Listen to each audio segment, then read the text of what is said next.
Good morning, everybody. Welcome to the Christine Upchurch Show. You might be listening live here on KKNW AM 1150 in the Seattle area, or anywhere around the world on transformationtalkradio.com. You might also be listening on Facebook Live because this is aired there too. You can see the video there. You can see it on, I believe, Christine Upchurch professional page. I think they figured out how to connect that, but also on Transformation Talk Radio professional page on Facebook as well. And I'm grateful to be here. I'm excited about our conversation. But before I give you any hints about that, I want to say hello to the people behind the technology. Good morning, Olivia. How are you? Hello. I'm doing well. How are you? I'm doing well. I'm excited about our show today. I'm also excited about eventually seeing the sun again in Seattle. Me too.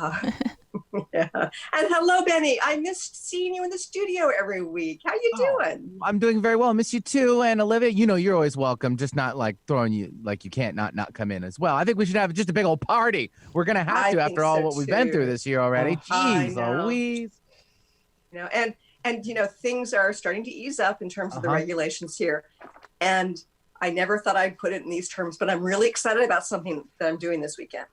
You know what it is? We're awaiting. Getting my hair cut. I don't think I've said that in quite a few years. So, because I can just do my own. Don't have much left, basically, is what I'm trying to say. I'm not willing to take your hairstyle, though, Benny. I think you'd still look adorable. You know, I'm excited about our show today. And I mean, what if you could interview a whole lot of psychics and have sessions with them and kind of evaluate them and hear their stories? What if you could interview scientists and then also apply it in your life in various ways, including, you know, in your business world, the very mainstream business world that can lead to some amazing results? Our guest today has done exactly that. But you know what? We're going to take a quick 60-second break, and then I'm going to bring her on, and you're going to want to stay tuned.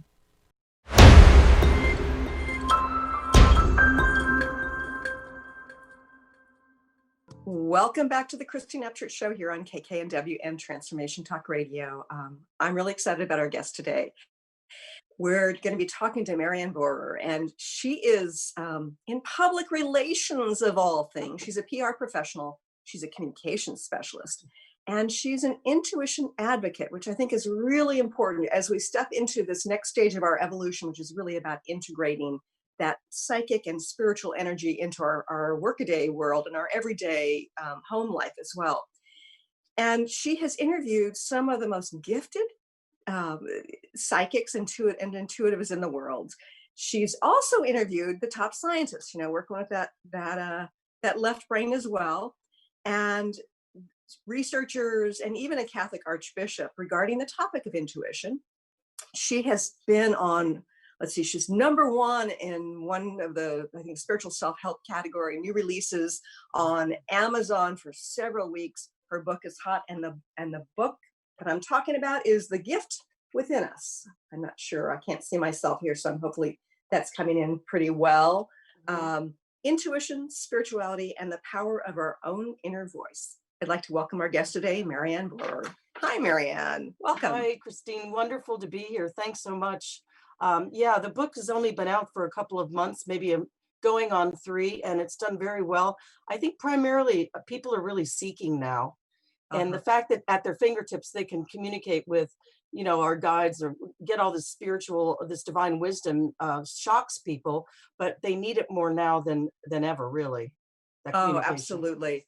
And I think that anything we can do to, first of all, connect us with the quantum field, guides and angels, however you want to quantify it, you know, and also to step out of fear, because I heard something a long time ago, like if you're always in this fear-based cycle in your mind and you're getting intuition that tells you to be afraid of something, how do you decipher it, right? But the more you connect with your intuition and the more you let go of fear, then what comes through is clearer. It's not competing with all this other mind-based stuff. And I'm really fascinated by your story because you're not the first person I would expect to be writing a book like this. You know, I don't see the long earrings and the gazillion bracelets and the, not to make fun of that, mind you, that's the way certain people are, but you're far more mainstream than that. Yeah. What guided you to start researching this more and to step into this role of communicating the importance of this to people? Well, I have to say, thank you for noting that because I am mainstream. I've been a PR professional for years. I worked in New York City for close to 15 years. And what happened was, while I've always had respect for this whole category, I just wasn't that involved. I think I'd had one psychic reading in my life. And I was working in New York City, and I had a client come to me in 1997, and he was erecting a giant digital clock in Midtown Manhattan called the Millennium Clock, counting down the days, seconds, and minutes to the year 2000. Do you remember Y2K? Oh, Everybody and all was the scared. fear. Yes. Lots of Yes. fear that we're all just computers are gonna stop working. We're all gonna just die or whatever. And Right. this gentleman was erecting this giant digital clock on 34th Street, and he wanted national press for it. He happened to be own a lot of franchise restaurants in New York City. It was called the Reese Organization. I had no clue why he was putting this clock up. I don't think Uh-huh. that's going to make me want to go to a TGI Fridays for a hamburger, but whatever. My mandate Right. was get press. So I had the idea, I don't use the word idea much anymore, more the inspiration to Mhm. find really highly gifted psychics and mediums, and invite them to be a part of a press conference where we would Mhm. discuss what's going to happen in the year 2000. So I did it 1,000 days before the year 2000 in April of 97.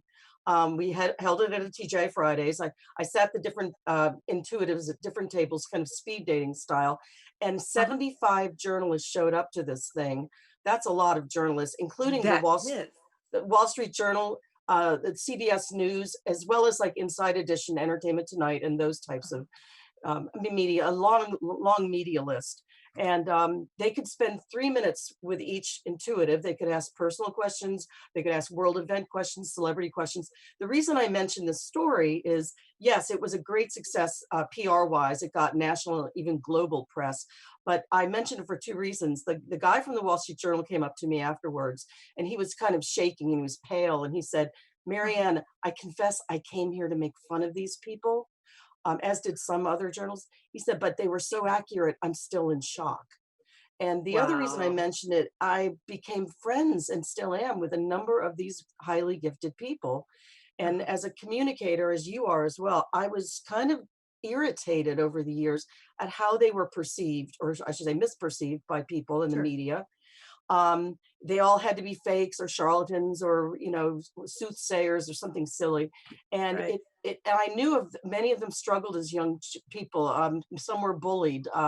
Their lives were not simple. Some were closeted for years. They didn't want to tell anyone. Some Sure. simply thought everyone saw Grandpa in the corner who was deceased or whatever. So it's Right. a wide range of people. And I started to write their stories because most of my friends still today are either journalists or gifted people. It's kind of an interesting blend, but Mhm. I felt people should understand. And organically, it wasn't not just going to be a book about these gifted people. Organically, my inspiration, my guide said, and also tie in Mary into the fact that although we're not all as gifted as these people, that's a Mhm. talent. We all can sing, but not everyone can sing like Adele, right? Right. They Right. have a high level of giftedness. We all have access to this divine wisdom, divine guidance just by listening to our own inner voice. That's why it's called the gift within us, because Mhm. many people downgrade intuition. Oh, it's silly. It's woman's intuition. For years, people Right. talk about that. But it's a very sophisticated form of communication that we just have discounted for years. Uh-huh. And now more than ever, we need to understand that every day we're getting inspirations, we're getting guidance, we're being directed, and we just don't know it. We've all had the experience of a gut feeling or a hunch. I mean, Sure. as you explained earlier, your rational mind's telling you to do something this way, and your intuition, your gut feeling might be telling you go that way instead. It doesn't Mhm. make sense to you. But like if I'm taking my daughter to school and suddenly I'm thinking, don't go the normal route today, and I'm Uh-huh. going a different route for whatever reason. I find out there was an accident or something going on. Yep. So it really pays to listen. And when I use the word divine, I am not talking about religion. Okay, Sure. if you're religious, great. I don't care what religion you are. If you're Yeah. religious at all of this transcends religion. And Um, and our listeners on this station and on these stations, they get yeah. that there's so much that might fall for some people under this umbrella of religion, but it's actually a much larger umbrella of spirituality Yes. and connection to something more. Um, Yes, I wanted to mention, and on that line, a research group called Pew, PEW Research. We've all seen research by Pew Research. They say the fastest growing category is what people identify as spiritual but not religious. sure. They've turned away from traditional religion for whatever reason, maybe there's sex scandals or whatever, but they're still yearning for that spiritual connection. So exactly why they're listening here. They want to know how can I get there? And it's not Uh-huh. necessarily an arduous process. It's really quite simple. That's what I describe in the book. And one of the things that I often sort of work on myself, and I want to continue to evolve this way, is I get a lot of intuitive information. And I think probably a lot of our listeners are used to tapping into their intuition. But I also know that there's plenty I'm probably missing. And Mhm. so anything that can help kind of familiarize us and normalize this as a way of navigating while taking your daughter to school or making a choice of which job to take, or whether to be, go out on a date with somebody, that the more we can normalize it, the more we can trust ourselves. And I feel like that's a very important piece of what you're offering Yeah, I'm very lucky to have fantastic colleagues on this plane, but I also here. have colleagues on the other plane. Uh-huh, I call them the powers that be. I mean, you can define it whatever way you're comfortable. I'm uh-huh, human, so I don't physically see them, but they could be guides, angels, God, the higher self, whatever, the greater good. But right. they're very wise in beings and very funny. People don't understand. There's a lot of humor, Yes, there irony. is. They're Yes. not this dark, scary thing, and I don't hear things necessarily. It's just through your thoughts that you're getting interesting information that, like for example, okay, the cover of my book. It's a very important thing to name a book.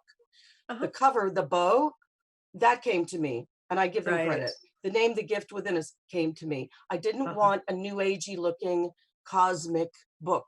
That's the Sure. stereotype, and it's time to take this more mainstream because It is. left to our own devices, we've kind of gotten into a jam here. And if we were scared of Y2K 20 years ago, what's coming? It's challenging. Yes. I know 2020 has been quite the year. And one of the things that I think is really challenging that relates to intuition, and that is there's all sorts of news and so-called news and information coming from a variety of angles. And even if you're used to getting it from one angle that you've believed to be true for a long time, Yeah. if you really start paying close attention and listen to your gut or listen to your intuitive guidance, some of that stuff may not be on alignment with truth. And it Right. seems like at this point, we're going to have to tap into our intuition more than ever to figure out what's truth, what's really corrupt here, what's not, who's of the light, who's of the darkness, and what direction should we go, and who should we even vote for, on this level of political change. Yeah, and that's a very tough topic right now because there's always going to be people that blindly follow one avenue that Uh-huh. won't tune into their intuition, Right. that are like, no. Yes. I think that there's also the very informed group that listen to your show and read Uh-huh. books and things like that. There's a huge group that went in between, I mentioned, that are spiritual but not religious, but they don't really know how to get there. And Right. that's why this book was written. I was kind of guided to write this book. I have Uh-huh. my name on the book, but I call myself a worker bee because I have lots of interesting help from also the people in the book. I interview 33 highly gifted intuitives, psychics and mediums from the US, also around the world, mostly Uh-huh. US though. And I have their contact information in here I in know, that's case so great. It's like I, that's the worth the price of this book alone, because when I got through it, it's like, oh my goodness, there's all their contact information, websites, telephone numbers in some cases as well. And you know, trying to find somebody reputable um is, yeah, it's somewhat challenging. Depends on who your peers are, who you hang out with. But for those who are more mainstream, it's probably particularly hard. And if you have a session or two with a couple different people who really aren't in alignment, either, I think for a lot of people, they're just they're they're they're not getting clear on the information sometimes. I don't think there are a whole bunch of charlatans out there. I know that No. there are probably some people who perceive it to be that way, but probably some people who are really on target some of the time, and other times not quite so much. They kind of, you know, use their best judgment about something, and it's not very precise. So to find out that there are these people who are good, who have Mhm. good reputations, then to read about some of their stories. Yeah. So can you give us an example or two of some of the history, or some generalizations of the history of these kinds of people who are very gifted?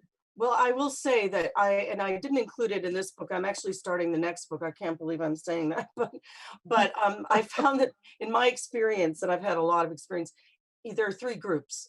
One, the minority are the fakes and the charlatans. Sure. Very rarely are you going to find someone that just purposefully goes out to fool people. More often, Uh-huh. maybe there might be a corporation or something that has a psychic hotline where they're just hiring people off the street. I think there are some Right. valid psychic hotlines, perhaps. I think there are valid Uh-huh. psychics that work on it. I don't know for sure, Sure. but they don't know how to market themselves, whatever. But yeah, there is that faction, but it's a real small Right. minority in my experience. There's also the super highly gifted people, which is another kind of minority, just like any other talent. They're at the top echelon of their thing. But the big Mhm. group, I in the middle, I call, not to be nasty, but well-meaning but mediocre. Okay, Mhm. they're not out to take your money. They genuinely believe they're helping you. The difference I've found is that they're reading really your hopes, fears, your dreams. They're reading from your Mm, aura. The really gifted right. people are picking up information from the source. So if I get Uh-huh. 3 or 4 readings from the middle group, the well-meaning but kind of mediocre, um, I will often be told different information. You are going to get that job. You're not. You're going to go with that person, boyfriend. Uh-huh. If you get readings from 3 or 4 of the people in this book, and they don't know each other, most of them, Right. you'll often hear almost the same exact thing. It's And astounding. that's fascinating. That's really fascinating. And to hear about the journalists who went through the speed readings, as opposed to Yeah, speed dating, and we're getting some of the same information, yeah. and knowing that it was on target. I mean, that says a lot about the information out there. And so, with these readings, do you find that they are good at predicting the future? Everyone's got different strengths. Some of the people in my book are psychics, some are mediums, some are both.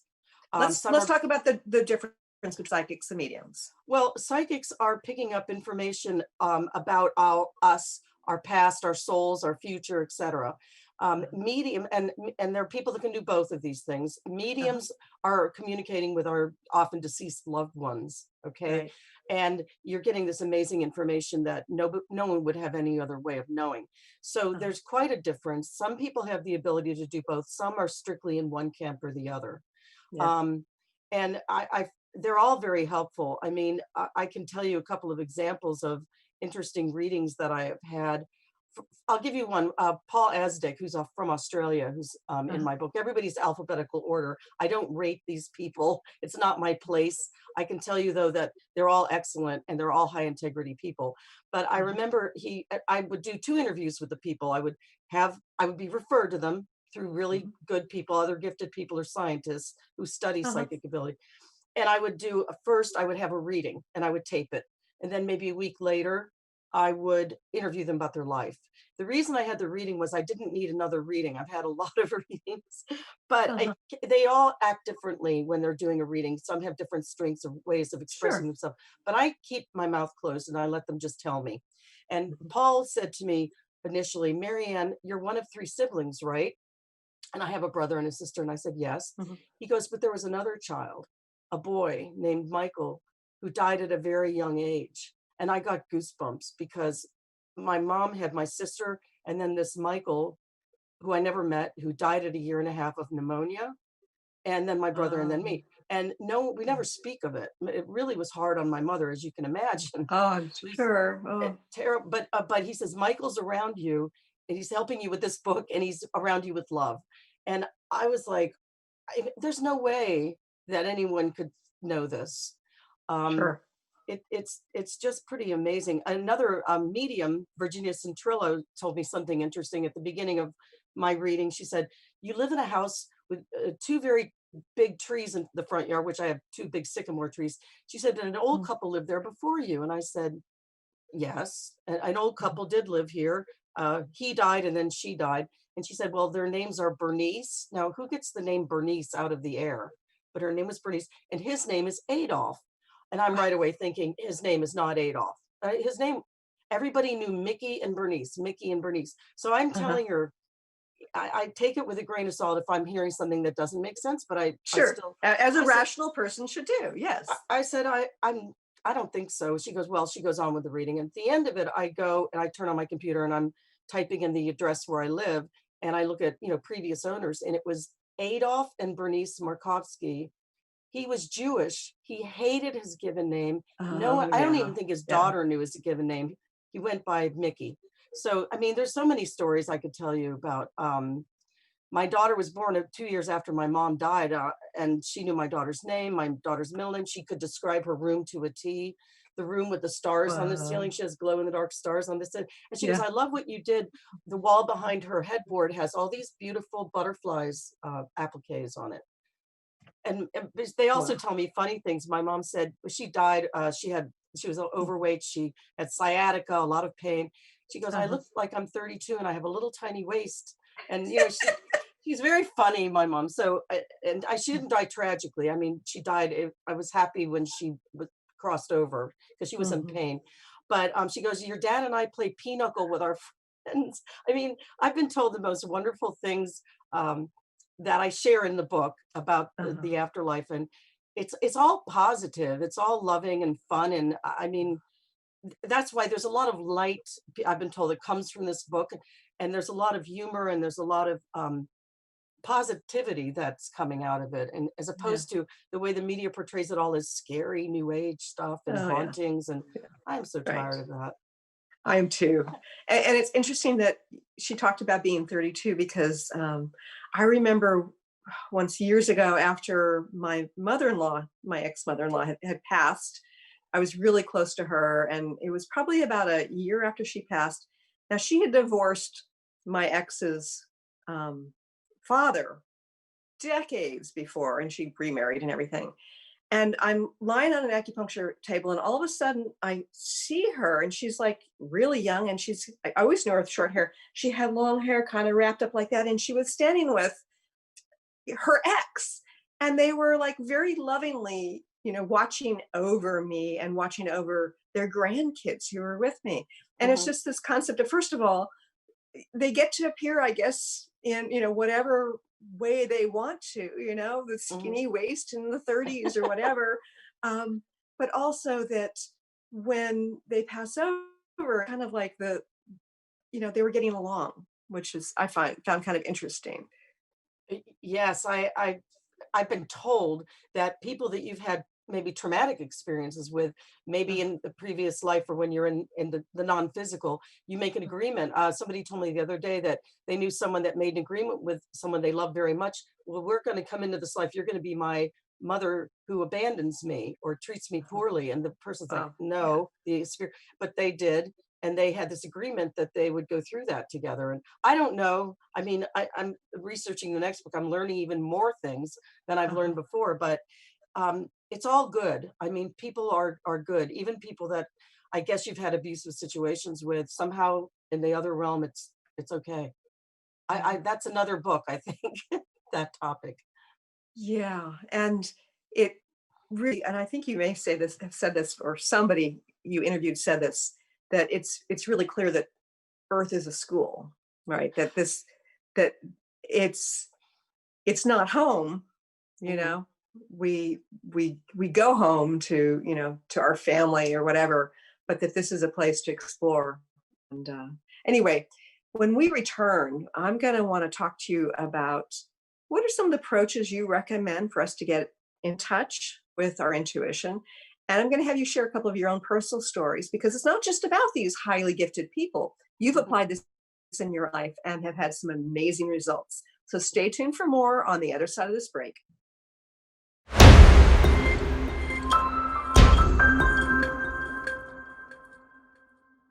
Welcome back to the Christine Upchurch Show here at KKNW and Transformation Talk Radio. I'm talking to the author, Mary Ann Bohrer. She's the author of The Gift in Us.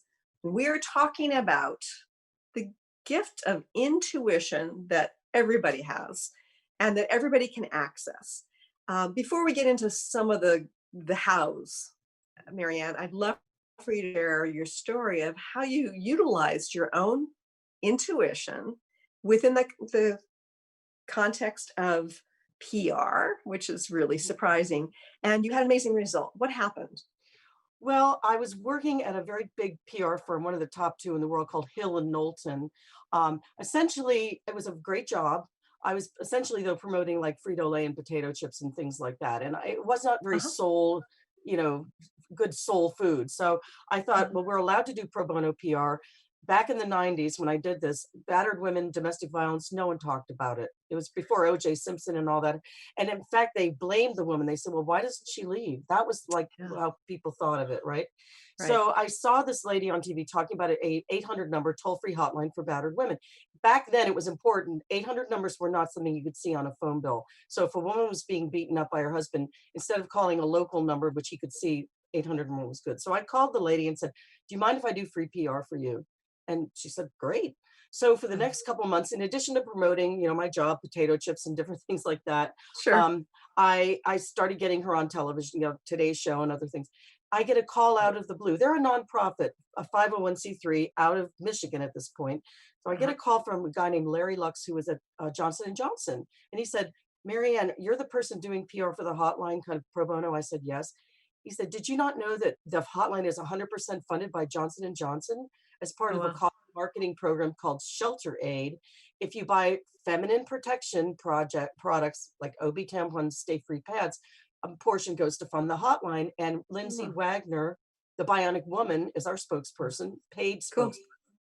And he said, "You've gotten more press for that hotline than our big PR firm," it was another PR firm, "has done in 2 years." So he Wow. said, "I want to meet with you next week." And I said, "Larry, I can't meet next week. I'm flying down to Plano, Texas, where Frito-Lay was based." And he Uh-huh. said, "I'm flying down to Plano, Texas next week."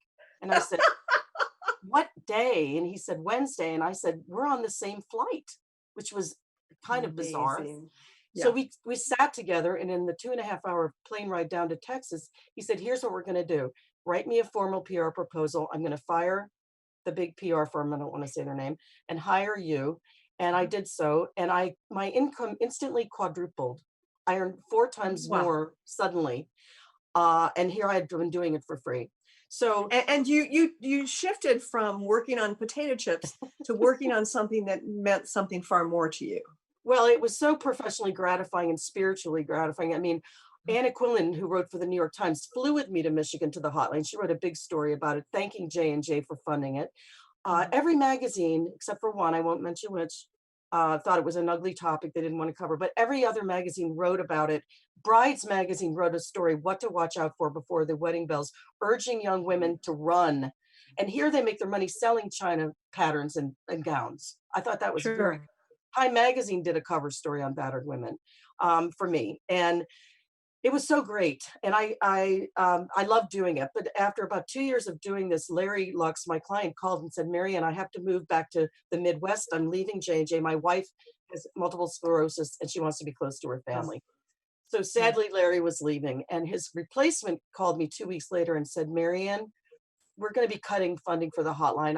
I'm new here. I decided it's not a good topic for J&J to be involved with." So suddenly this hot, Wow. which when I took it on was getting 2,000 calls a month, and at this point was getting 12 to 14,000 calls a month. And so I didn't know what to do. I just said, "Okay, great, whatever." And I get a call a couple days later from Family Circle magazine. They said, "We've got your story written about the hotline that you pitched and battered women, but Mhm. we understand that the hotline doesn't exist anymore. Can we put your home office number in our magazine for battered women to call?" I lived Oh on the Upper dear. West Side. I had to, there was no way the 14,000 women could call me, right? So I said, Yeah, "No, no kidding. you can't publish my home office number, but let me figure something out." Uh-huh. So I hung up the phone, and I immediately heard like a radio turned up really loud in my room, "Call the White House, call the White House."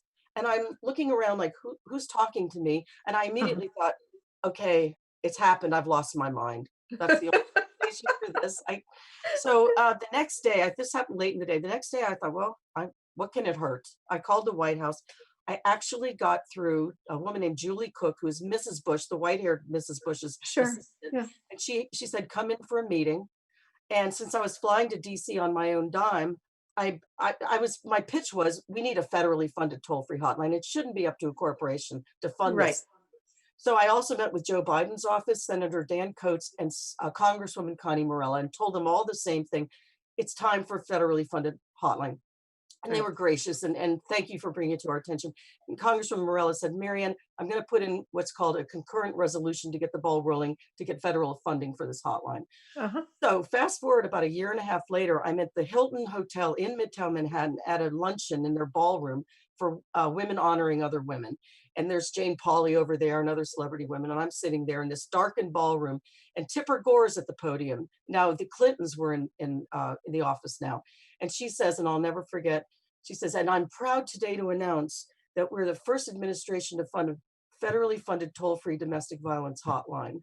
And I just sat there in the darkness and with goosebumps, realizing Oh, nobody knew this, and I didn't care if they knew, but I had been utilized or drafted, as I call uh-huh. it, by the powers that be to get this Right. done. And nobody could be more surprised than me. And actually, had I passed the next day, I would have felt I'd contributed to this cause. And today, the hotline is not in Michigan, but it's in Texas. It's still the same number, 800-333-SAFE. And they're in their 21st anniversary that they've been around. And I talked to their executive director about this because it's the stories in the book. And she said, "I'd heard about Johnson & Johnson being there before us." Uh-huh. And so we had a long conversation, but yeah, this book is a second divinely guided PR campaign. I believe I call Uh-huh. that my first divinely guided PR campaign, but it's so exciting and thrilling to be utilized to do what you're doing with your show, or to write this book, or to help Right. battered women. It's a heck of a lot more fun than promoting a potato chip. It's a lot Sure. more gratifying, and that's my story about that. But at That's that time, exciting. I wasn't as tuned in as I am now. I always joke they have to hit me over the head with a rubber mallet or whatever, but Sure. I soon And be learned. careful, they might just do that, I've learned the hard way. Yeah, if you ignore some of their, I mean, they're kind, they're wonderful, they give us a lot of chances, but Right. um, this was a beautiful experience, and hopefully this book will touch And people and also help them. it's an amazing story. Um, so what approaches do you recommend for us, as individuals who, maybe have some gift or not much gift, but want to utilize that intuitive gift? What approach should we take? Well, I want people to understand that while I have great respect for people who are master meditators and 4 hour I can't do that. Yeah, me neither. I'm a white knuckler. They get me in the morning before I'm really awake, or in the shower. Uh-huh. And I've learned to kind of recognize that muscle now. But Mhm. I want people. I was on one show and the host said, "People are going to love you that listen to the show," because the one comment we always get is, "I want to get there. It sounds so hard. I don't know what to do." And I Mhm. write that if I had to hold crystals and focus on my chakras, I would never have been able to write this book. I'm a Sure. perfect example of someone that just understands the simplicity of doing this.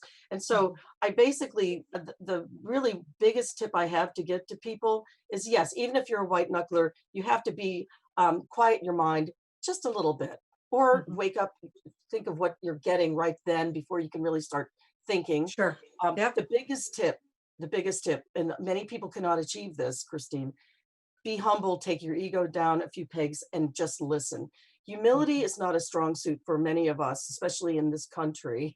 It seems to be that it's very hard. I mean, this age of reality TV, and we're all so brilliant and important and wonderful, and we are, but it stands in the way of really hearing, you know? And I think that if you're really talking about the humility of the ego, Yes. because if we really talk about what we are, if we set ego to the side or have ego be serving a higher purpose, Oh, yeah. we're amazing. It's Yes. not.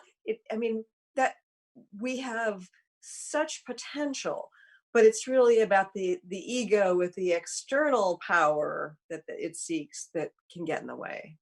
Yeah, our current Pope, when he was first made Pope, he said something that was astounding to me. He said he wanted to make positive change in the world, and he has the ambition and the humility to make it happen. And you never see those two words together. You think ambition Yeah. is like a railroading through everything, but coupled humility with ambition, you Uh-huh. can get so much done. But Yeah. Well, yes, you've done that right here in your book here. Yeah. yeah, Okay. well, So humility and having some quiet time and paying attention. Anything else? trust your gut when you get those feelings that your rational mind doesn't understand. Really listen to them, pay attention, because chances are very strong that you're getting some divine guidance that's, hey, maybe you should rethink this path, right? Yeah. And when many of us are like buying a house or moving to another state, or don't we all kind of sit for a second kind of thinking about it, like maybe Mhm. hoping? We all do that. We're not Right. aware that we do it. Ask for help is another one. I mean, it's an old adage, ask, and you shall receive. It's true. uh, that doesn't mean there aren't times in our life when we're meant to struggle. Uh-huh. The desert of the soul, as my archbishop friend said. But most of the time, in my experience, if I'm at a crossroads and I don't know where to go, I'll say, "Hey, can you direct me? Can you?" And I will get oftentimes an answer. I don't know if somebody calls me out of the blue or I see something I'm reading, whatever. Don't be ashamed. Don't be afraid to ask for help. Don't think you're not worthy, because that's one of their purposes. Yeah. Just like we in prayer, you're always thinking, well, I'm asking for something. Are they really listening? Am I worthy? What we don't understand is that they too have a receiver in their hand and they want to connect. So Right. don't be afraid to ask for the help and guidance, because they're at the ready. They want to help. They're rooting for And, us. and I've heard that because of our free will and this school that we call Earth, Mm. we need to invite that in because they're not allowed, at least in certain situations, to intervene unless we invite it. Exactly. And that's something else. People don't feel worthy, but at the same time, they're full of ego. They don't feel worthy. So it's kind of ironic, but change It that. is. Also, be open and realize we're not alone in this world. Mhm. We do have help, spiritual help and guidance. Uh-huh. They're there to help us. And lastly, become adept at hearing your inner voice, as I have. I mean, again, it's a thought. I'm not that voice I heard about Call the White House. That's very rare. I'm not Yes. getting voices talking to me. It's not spooky. I'm not seeing visions. Um, Uh-huh.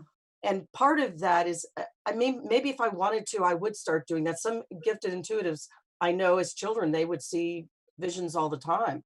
So it's kind Mhm. of your choice also. But I realize my path in this world is it's just to impart this kind of knowledge to people so that they can Mhm. have access to these amazing resources. They're much Right. smarter than we are, much wiser. There's a lot of good there, but they're also funny and in an odd way down to earth. And Uh-huh.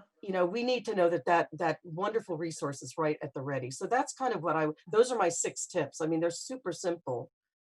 Yeah. Yeah.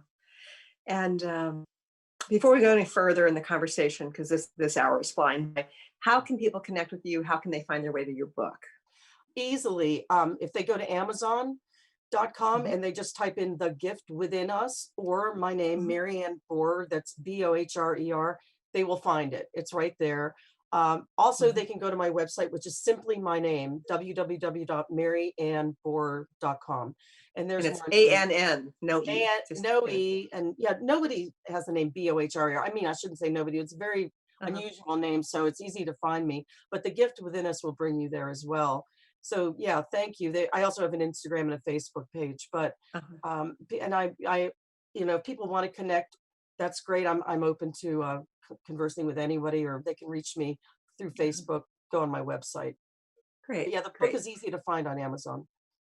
Yeah. So it seems like you had an interesting story that involved a telephone number, right? Trying to remember. Do you remember the one I'm talking about? I'll try to be real brief with this one, but I was researching this book in 2016. It was a cold February morning, February Uh-huh. 13th, Saturday, and I'm sitting at my office writing a chapter about great minds in history who've embraced intuition, like Carl Uh-huh. Jung and people like that. Sure. And my husband, who's very supportive, but not involved in this book really, he's Uh-huh. upstairs in his home office and he yells down to me, "Mary Ann, come up here. I've got something to show you." And I thought, that's really strange. He's in the Uh-huh. medical profession. When he's off, he's up there looking up music and downloading music. And I ran up there and he says, look what I saw. I have these quotes from Albert Einstein about intuition, and very positive quotes. And I thought, I had no idea Einstein was involved in this in any way. So I said, but wait a minute, why are you even looking these things up? And he said, I don't know. It just came to me that I remembered these quotes, thought you could use it. That was really weird. So anyway, I researched Einstein. I see that he did, and later in his life, get involved with intuition a little bit. And then we went to dinner at our favorite little burger place with my daughter, drop her off at a sleepover afterwards, go to bed. The next morning I wake up and I'm about to take a shower. So I'm barely dressed, come into my office here, check my email, and the phone rings. And this is Valentine's Day morning, February 14th. It was 8:20 in the morning, very early Sunday. Who's calling? I grab the phone. Could it be my daughter? Sleepovers. Sure. So I grab it, and a lady who I've never talked to starts talking and says to me, good morning. I was doing my morning prayers and meditation, and I was directed to call you and wish you a happy Valentine's Day by Albert Einstein. Love it. My mind is, and she says, I'm writing. Thank God I have my tape recorder here. So during this, I finally turned it on. I'm taping it. But at first she says, you're a vessel of truth, and you've been directed to have the right people to be involved in this book. And she said, you recently parted ways with someone who wouldn't be good to be in this book. And that was another story. 2 weeks ago, I had broken up a friendship with a gal who was in my book, who was very ego-driven. I won't go into that story, but anyway, he knew that. And she starts, you have Native American guys. And I said, wait a minute. Do you even know mine? I said, who? No, I said, who are you? And she said, Edna. And I'm thinking, maybe that's a psychic that somebody told me to call. But I looked, and somebody said to somebody named Aaron, but not Edna. And then I said, what's your last name? She says, Randall. So I Google Edna Randall really fast. And a story in the New York Times comes up from 2003 about mediums, and Edna Randall's in it, John Edward and some other. So she's a real person from Long Island, but I've never talked to her. And I said, okay, do you know what I'm working on? She says, no. I said, do you even know my name? She goes, no, but one of your names is like my mom's name, Anne. And I said, but how did you get my phone number? Now, my phone number, Christine, is not only unlisted, it's in my husband's name. His last name is not Bohrer. So she says, well, when Einstein, was giving me the message I'm to give to you, he dictated your phone number to me. And I love it. but she said the last four digits, she said the last digits were 1309. And I'm thinking, I've got her, because my number is 1389. And he said, but take out the zero between the 3 and the 9, put in an infinity symbol. So it would be 1389. Wow. So, I love it. I love it. So I'll just read the very first. She gives me his message. Her voice drops. Thankfully, I have the tape recorder on at this point. And what's the first sentences I'll read, you will not believe the sentence. She starts and she says, Madame. Like, who says Madame anymore? Madame, I am still focused on the agenda of bringing humankind to the highest, best good. Wow. I am still focused on the agenda of bringing humankind to the highest, best good. I'll read just the next sentence. It is about not destruction, but elevation of the illumination of consciousness. And then he goes on. Whoa. And so Einstein is still working with us from the other realm. Well, I'll finish the story, but I've come to find out that some of the scientists have been contacted through mediums by Einstein, Nikola Tesla, and some other divine beings that are brilliant energies that are trying to help. Yes, they're on the case. So I say to Edna, listen, I said, can I have your phone number? Can I call you tomorrow? Because I was like shaking, and she gives it to me. And I did call her the next day, and I'll tell you what she said. But I go in to take my shower. Again, remember, I'm barely clothed, and he's calling, he's communicating with me. So I go in to take the shower, and I look up and I say to the ceiling, to the powers that be, can you tone it down a little bit? This is more than I can handle. And I take my shower, and my husband wakes up, and I tell him, and he goes, maybe she just wants to be in your book. I said, she doesn't want to be in my book. She doesn't care. And he said, well, hey, Einstein contacted me first. Remember the night before? And I said, you're absolutely right. And so my daughter comes home from her sleepover, and my husband says, hey, guess who called mom and wished her happy Valentine's Day today? Albert Einstein. And my daughter, then 14, does the eye roll, like, because she's heard it all from me, right? So then I spent the rest of the day making beef stew and doing laundry, just normal. I wanted to feel normal. The next day I call Edna, and I said, Edna, why would he call me? She does this. She will get messages for different people, call them.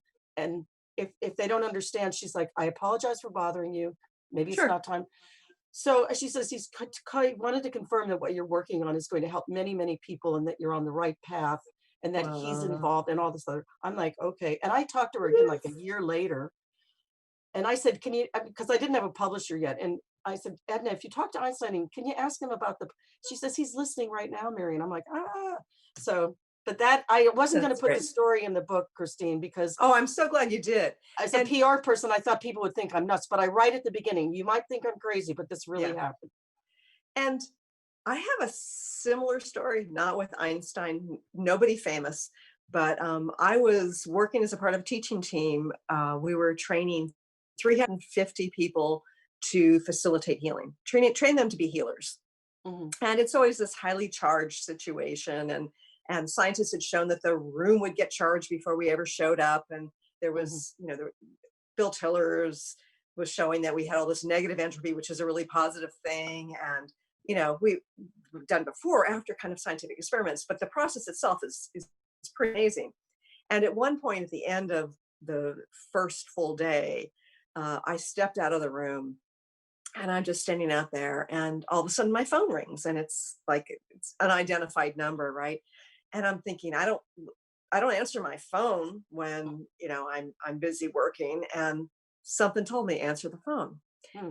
And there's a man with this very heavy accent, and he says, "My name is Ganesh something or other. Your number came up during my morning meditation. Do you do something relating to healing?" And I'm like, "Excuse me?" And he repeated it again, and he says, "I have some messages for you." And I'm like, "Okay, but I can't take them right now. Can I call you back?" And I tried to call him back on Skype, but there was some issue at that point calling a Tibetan number. I don't really understand the politics or the logistics of it, but he kept calling about the same time, which was like his morning meditation time. And then eventually I did answer, probably like a week later. And he told me some things that he was getting about me. And he's a very powerful healer. You've got some, issues with your second chakra. Well, anybody's watched my TED Talk knows that I was molested as a little girl. So, definitely. And anyway, he told me about the future books I would write. And I mean, he told me all sorts of things. And it was like telephone number out of the air like that, Right. And so it's like, if people have gifts like that, gifts like the one you were talking about, gifts like the various ones in your book, and people like us can access that, how Mhm. exciting is that? It's amazingly exciting. The scientists, I told them about this, and they said that the main thing that was amazing to them, they had no doubt that Einstein or other brilliant energies and Einstein contacted me, but the numbers, they said they've only seen that once before when a code was locked in a safe. I mean, they've done research on all this. It's very Right. rare, but the fact that Einstein and other brilliant energies are still on the case of helping us, I mean, it's amazing. But even Yeah. if we just have our regular guides, they have a lot more knowledge than us, and we would be wise to tap into that. And they're rooting for us. They want to make our lives better, personal lives, our Uh-huh. planet, everything. And it's not a hard process, as I mentioned, with those steps.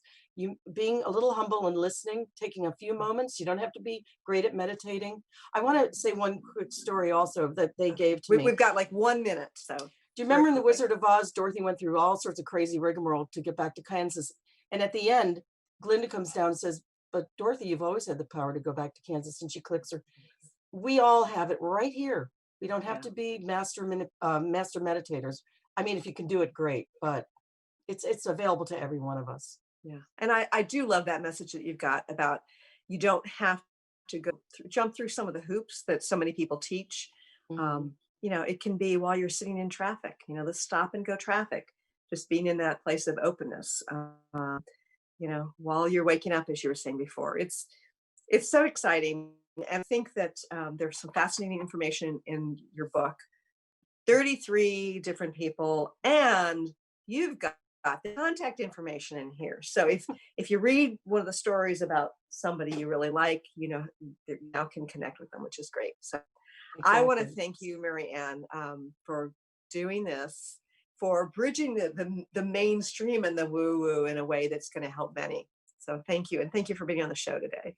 Thank you. It was a pleasure for me. And I'd love to talk to you again offline about a chapter I'm writing for the next book about radio shows like yours. So, Cool. Thank okay. you. And thank you for joining us here today. I look forward to talking to you again soon. Bye, everybody. Thanks so much for tuning in today. If you'd like to empower yourself to step further into your vibration of change, please visit my website at christineupchurch.com, where you can learn more about my insights, upcoming events, and private sessions.